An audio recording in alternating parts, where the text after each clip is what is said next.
Life in England's America. It is not known where in South Carolina Francisco Menendez was held in bondage or what kind of work he was required to perform. Strength and skill counted for more than age in determining what tasks slaves were given. To judge from the personal qualities he demonstrated later in his life, he was highly intelligent. He was able to make the most of opportunities and possessed leadership ability. If he was enslaved in Charlestown, he would have been given any of a number of tasks.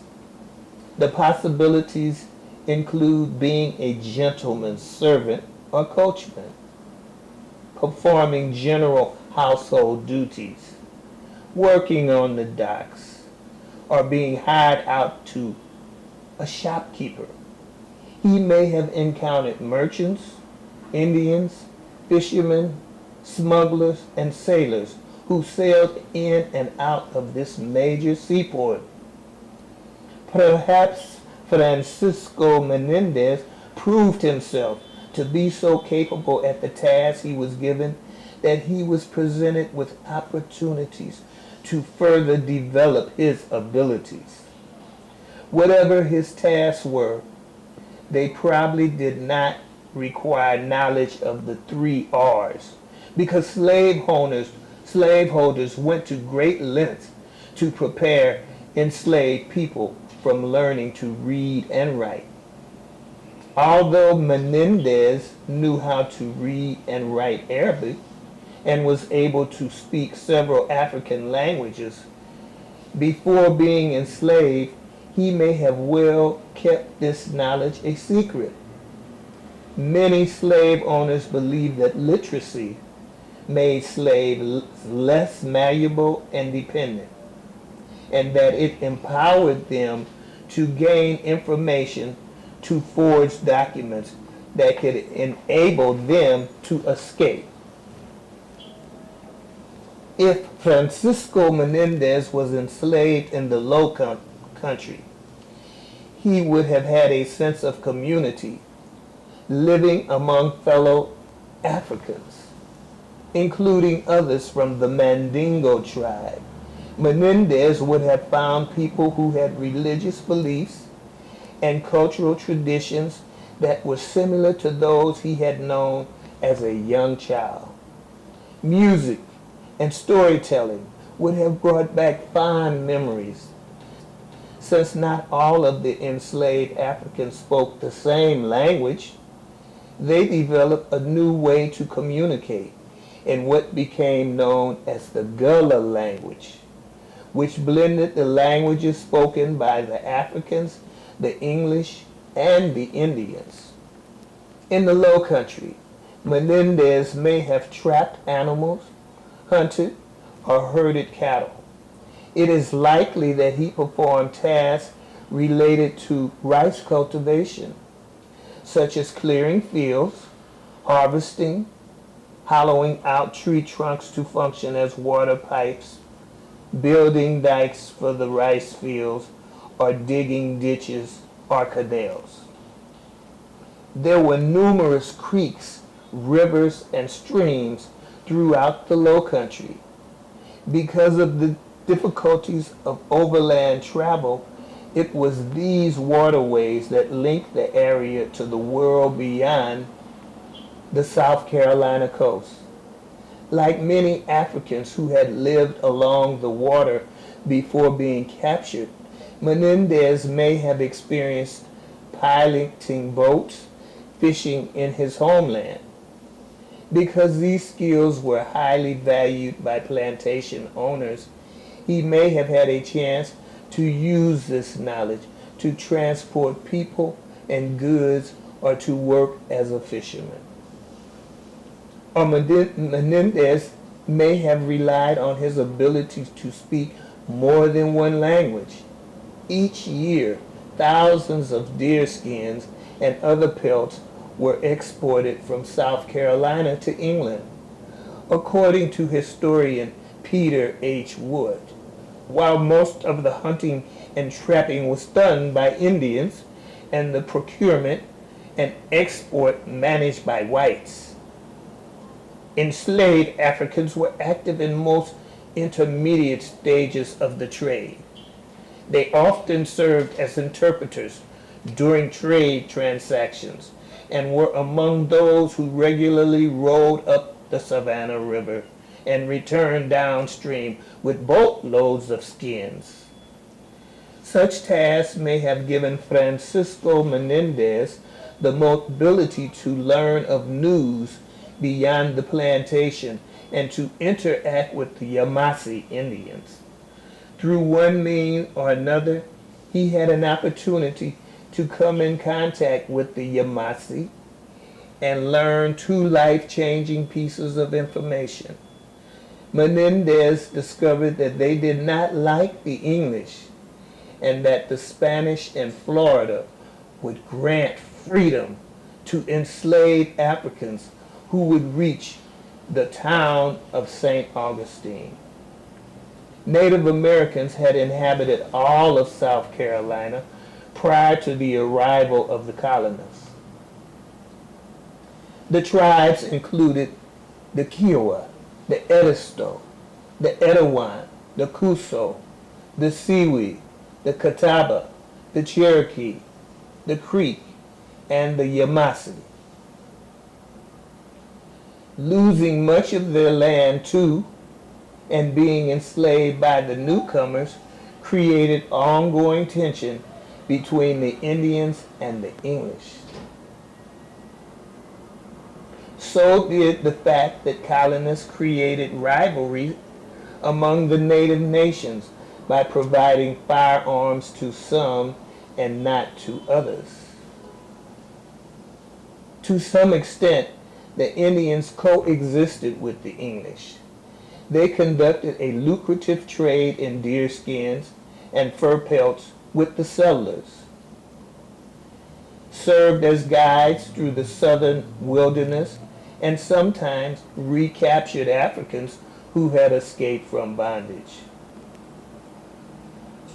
For the most part, though Africans and Indians recognized that they had many things in common, after that a relationship could be of mutual benefit. Both peoples had comparable experiences living in the subtropical coastal lands.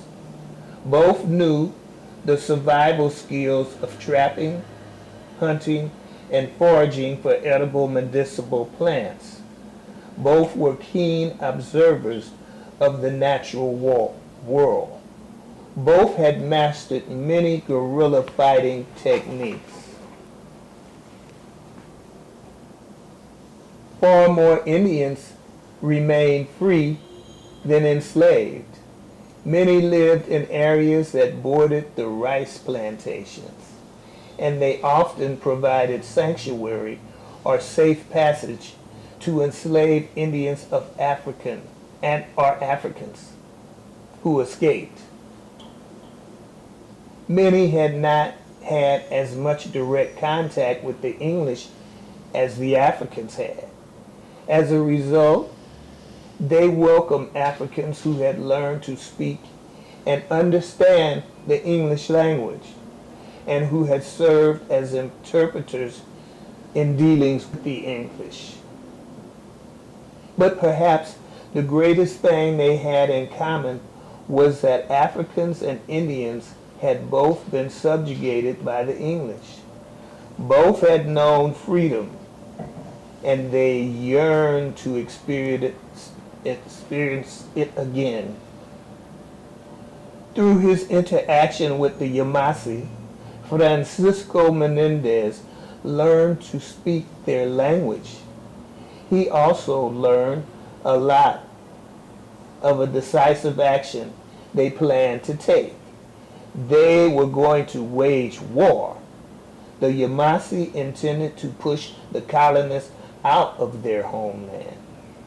After living for decades at the mercy of the English, in 1715, they formed an alliance of almost all the native nations between St. Augustine and Cape Fear to fight in the Yamasee War. Somehow, Francisco Menendez escaped his English owners and fought in the Yamasee War alongside the native people for 3 years. Language ability was not the only skill he had to offer. He, like many other enslaved Africans, he probably had some training in warfare during the years in his homeland. Unlike him, large numbers of Africans could not choose which side of the war to fight on. The colonists had long been aware that there were Africans with military experience among their enslaved labor force. They considered this to be simultaneously a potential source of danger and an asset. Prior to the Yamasee War, they had armed enslaved Africans in an effort to bolster the colonial forces. Africans helped fight every military threat to the colonies. The importance of the enslaved Africans was demonstrated by the fact that slaveholders could be fined in times of alarm for failing to muster out each slave on the militia rolls. During the Yamasee War, the colonists equipped them with guns and lances and pressed them into military service by the hundreds. According to Peter H. Woods, in simple proportional terms, Negroes may never have played such a major role in any earlier or later American conflict as they did in the Yamasee War of 1715. The history of this struggle, which was so vital to the interests of red, white, and black in the Southeast, has never been adequately pieced together. The war posed a highly serious threat to the colonists. A first-hand report written by the Reverend Lejeau relates that the outlook was dismal in all respects. The province is in danger of being lost and our lives threatened. The value of the contribution of African fighters in the ensuing campaign was evident in a journal written by an officer in the South Carolina forces. He stated, "Their importance was increased by the absence of significant aid from Virginia. That summer, many fighters on both sides were killed as the native forces attacked the colonist settlements. The outcome of the war was uncertain. Not all South Carolinians supported the colonists' views. A small number of English speakers thought the war was a kind of justice visited upon the whites. The vicar of the Anglican congregation in Charlestown wrote, 'All we can do is to lament in secret those sins which have brought this judgment upon us.' The alliance of native nations almost succeeded in exterminating the English in the area. However, with the eventual help of reinforcements from Virginia and North Carolina and the assistance of loyal Indians, the colonial forces were able to overpower the Yamasee and their allies and force them to scatter to locations far from their homelands. The Creeks migrated in the direction of Louisiana. Other native nations were decimated and dispersed.